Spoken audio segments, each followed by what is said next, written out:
States, where I spent 2 days opening the office, our West Coast office for our new West Coast office for Computational Capital. It's in Portland, and we're very happy to be able to do that with our partner Josh Carter. And you should see a video of the interview with Josh in the next couple of days, where we talk about his ambition and what he wants to do in Portland and what makes Portland special. I didn't have time in Portland to do that, to do kind of this analysis.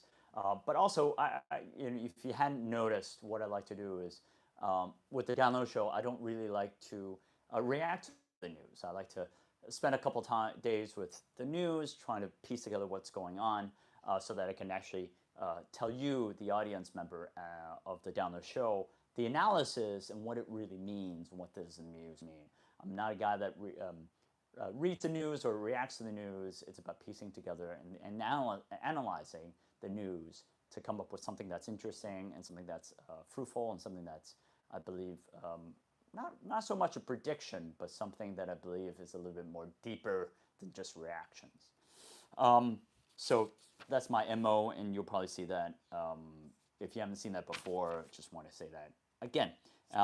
And for any new listeners, the Automated is where I write it out. YouTube is where I speak it out. If you like what I'm saying, please subscribe. It really helps the channel. Okay, so slightly different format. Last time I just went facts and kind of analysis. This time around, I'm going to do facts and analysis, and then a large kind of wrap up in the end on where I think the world is headed to. So last episode, I filmed about 3 or 4 days ago, I really talked about where I think the war will end up with. And I made one thing right and made one mistake. So where I was correct is I think the United States' interest is to end the war as quickly as possible.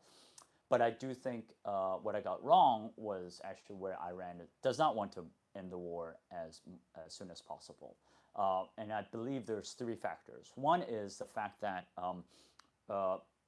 they've given it up so much, right? So every single time they've negotiated for the last 2 times, they've been assassinated. Someone has been assassinated. So I think on that front, they don't want to negotiate. I think the second part is really, I think they want to develop a new relationship with the United States, right?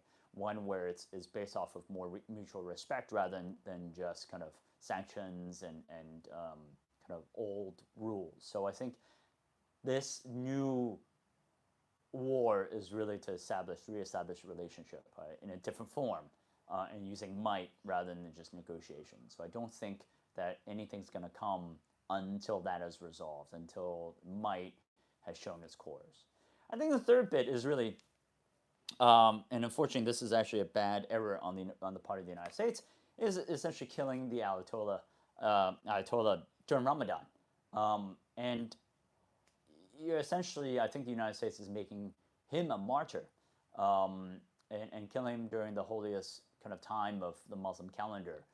A leader of the Shia Muslims, which is purported to be 154 to 260 million followers. It's akin to murdering the Pope during Easter Sunday. You're essentially martyring a religious leader. And that is, that's a mistake that's like the biggest mistake that you can make.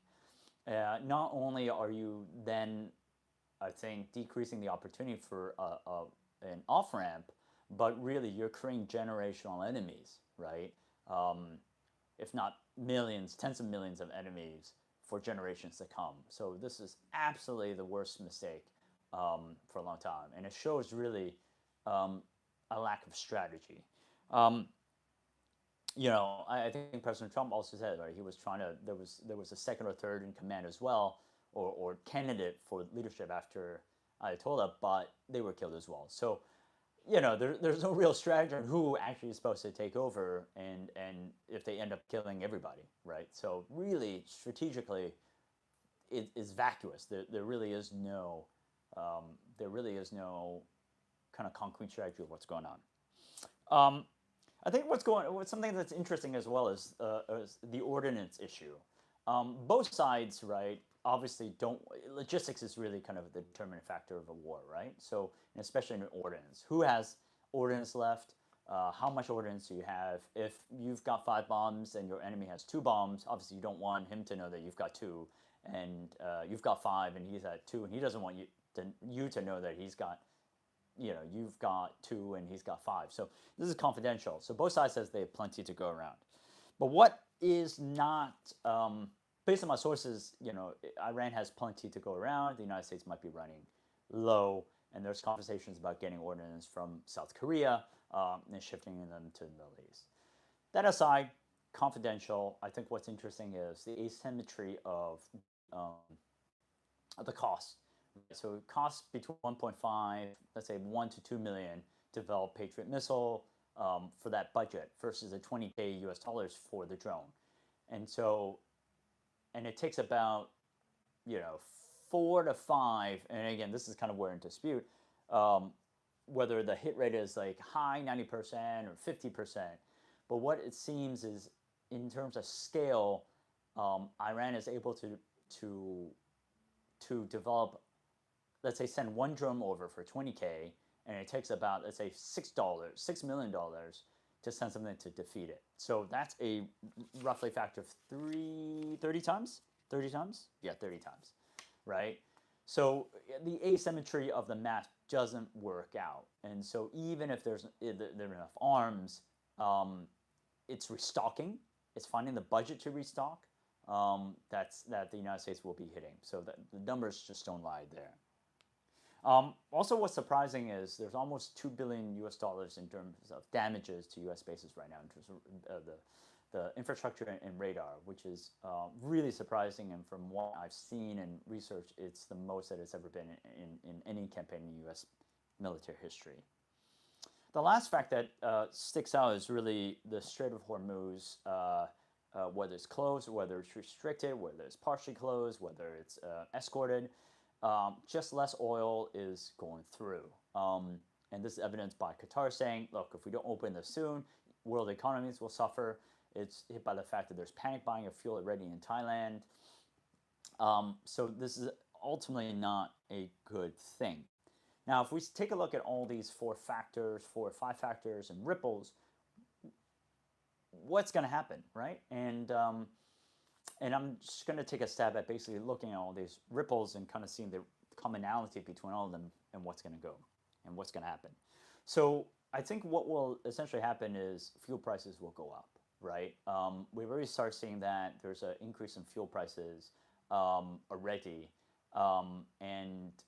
And if the war doesn't stop, and there's rumors that it won't stop until September, the fuel prices are only going to go up. So because of that, there will be short-term inflation. So prices will go up, and that would not be good for the consumer.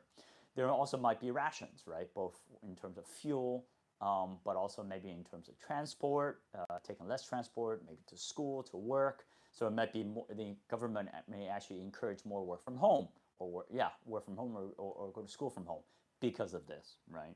Less travel. Because lack of fuel, there might be food shortages as well, just like in COVID, right? In China, there were food shortages, and people could not get food. So there might be issues with that. And so food shortages might hit different countries in different ways, right? So the United States, where there's a lot of domestic production, might be fine. But for Hong Kong, for example, where we import a lot of food, that might be an issue, right? So that's something to look at. In terms of costs, right, there also might be an issue as well. So based off of my research, the U.S. War right now has already cost $5 billion US dollars. Who's going to have to pay for that? Well, there's Congress is looking to pass an emergency bill, and I believe it's up to $50 billion to be able to fund the war. But who's going to have to pay at some point? And future taxpayers to be able to fund that, and that's pretty much the only kind of thing that will help. So if you ask me one more time, what's going to happen? I think worst case scenario is kind of all aforementioned, right? So the food shortages, the fuel prices going up, the rationing, that might be a short to medium term effect and shock. Long term, we don't know. Those ripples might cascade to other things and produce other things.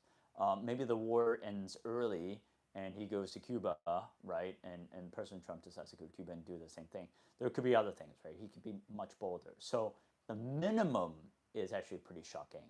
And the maximum, who knows? And that could be extremely shocking as well. Look, I don't want to be fear mongering either, and I like to be quite realist about actually my conclusions. I do think at some point we will reach an equilibrium on what's going to happen. Now, this could be, the war ending and the equilibrium is there, or it could be a slow, constant wartime, and that's the equilibrium there. And it's predicated upon what's going to happen, right?